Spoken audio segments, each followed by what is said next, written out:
Today we're doing the setup and review for the Lunar Quasar 574.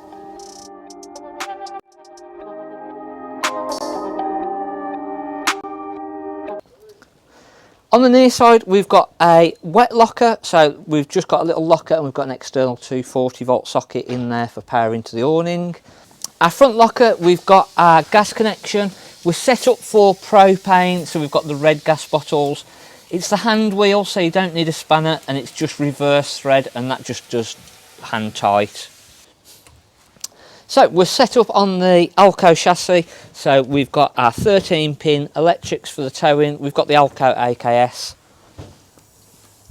and then moving around to the offside, we've got the flue for our heating and hot water, our water pump connection, so that just literally plugs in and drops into the Acrol.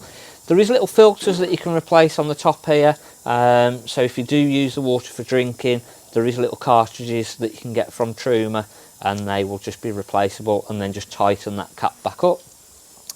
Our battery compartment, that will take roughly 110 amp leisure battery, and then our mains electric just plugs in as so. We've got our wastewater outlets just behind the wheel, so all of our wastewater from our sinks and shower will come out here, and then just a little bit further back we've got our cassette toilet, so filler for the flush water, so normal water and pink chemical in the top, and then the actual cassette is just at the bottom. And then there's also, during winter, and if you've overfilled and it's quite full, you just need to drain off the flush water for when you're travelling, and again over the winter, and that's just with that tube there.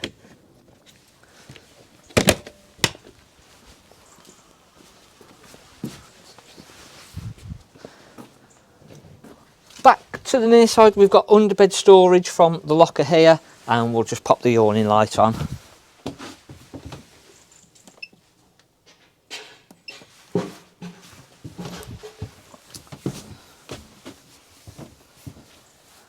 As we come into the Caravan, we've got our main control panel just above the door, and we've got our main power on and off. We've got our awning light, we've got our internal lights, and then we've got our water pump. Now, before we put our water pump on, just underneath of the right hand seat here, we just want to make sure that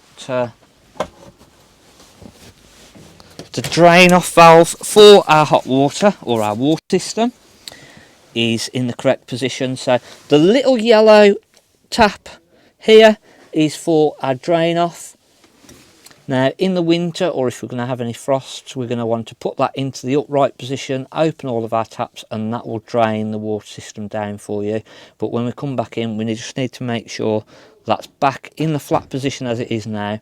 All of our taps are closed, and then we can go ahead and put our water pump on. While we're underneath of the seat here, we've got our main control panel. So we've got a main power switch, which is the black one. We've got our heating and hot water, so that will put the power through to our Truma combi panel just by the door, and then we've got our charger button just in the green. We've got our trip switches for our 230 volt, and then we've also got our individual fuses for the 12 volt. So once we've made sure our drain bung's down, our taps are closed, we can put our water pump on, and we can then get the water through the taps. If you don't get the water coming through and the pump doesn't seem to come on, just give the pump a little bit of a jiggle, just to make sure that the connections are correct, and then we'll get the water coming through the system. Once you've got a nice steady flow of water as we have now, you know that that water tank is full of water, and we can put our water heater on. It will take a good 5 minutes of coughing and spluttering just to get all of the air out of the system and get the water through if you've drained that system down previously. So just open the hot water tap, just give it a good 5 minutes, and that will come through as it is now. Just remember to do the bathroom and the shower, and just get all the water through the whole system, and that will just make life a lot easier for you. We've got our hob, so again, to get the gas through, once we've turned our gas bottle on, we can turn our rings on and draw the gas through, and again it's just getting all of the air out of the system first, and again it may just take 30-40 seconds just to get the air out of the system and get all the gas through.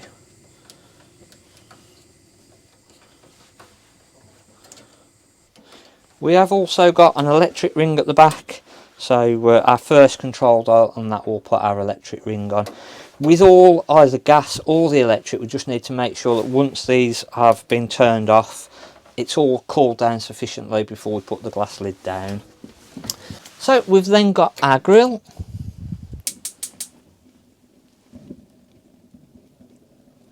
And again you can set that to low and high. And then our oven.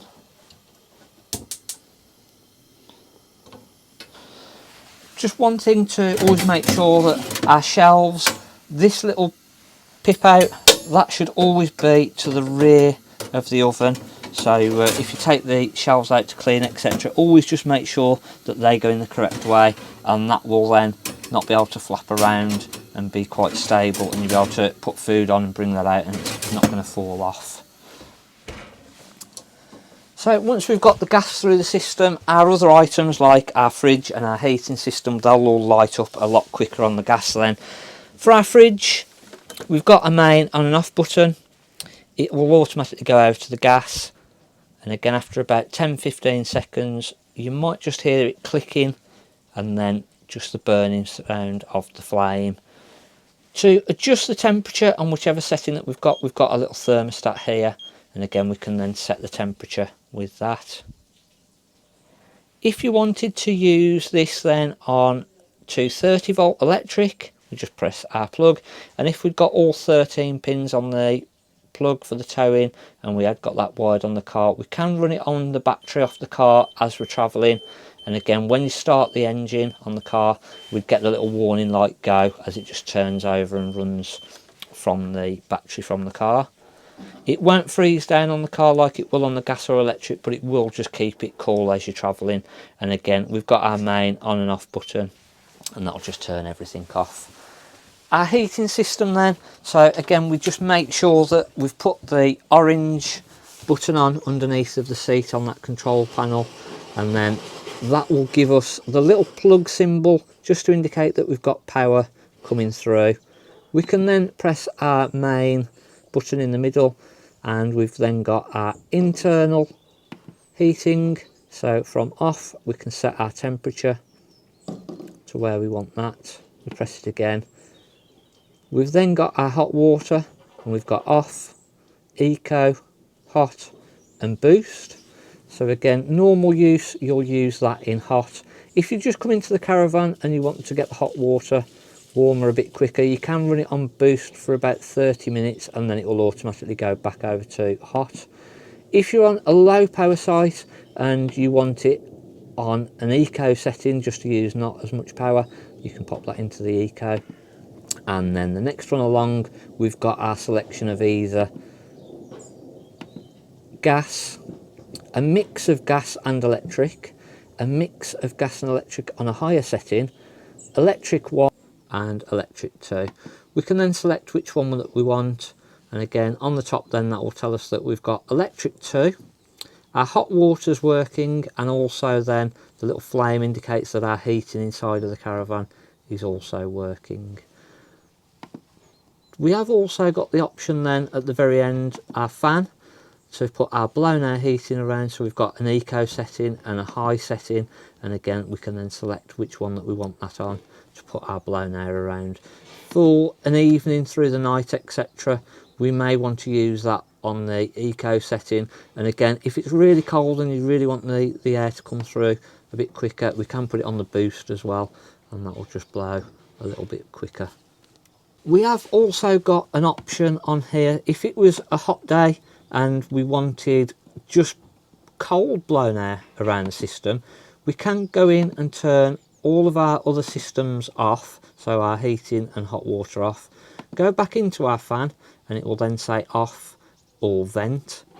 When we click on vent, we can then put that up from 1 to 10, and now that will literally just blow cool air around the caravan and just act as a little cooler.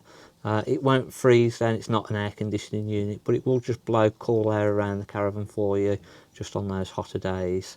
So nice little feature that's on there. Just turn that one back off, it's just literally back into the off position. We've then got our microwave. Now this is an eco microwave, so we've got an eco button. So to wake the microwave up, we literally just hold our eco button, and then we've got a quick start and then all different settings throughout there. If we're going to be travelling, again, just make sure that we've removed the microwave plate before setting off, otherwise if this door comes open and it falls out, it will just damage the worktop. So just make sure that's fully removed. It'll be under that cushion ready for you for when you travel. At the rear we've got our cassette toilet. So for our flush water is the blue button at the top, and then to actually open the cassette is the little grey button at the bottom, and that will let everything through. In the bathroom we have got a pull switch for our lighting.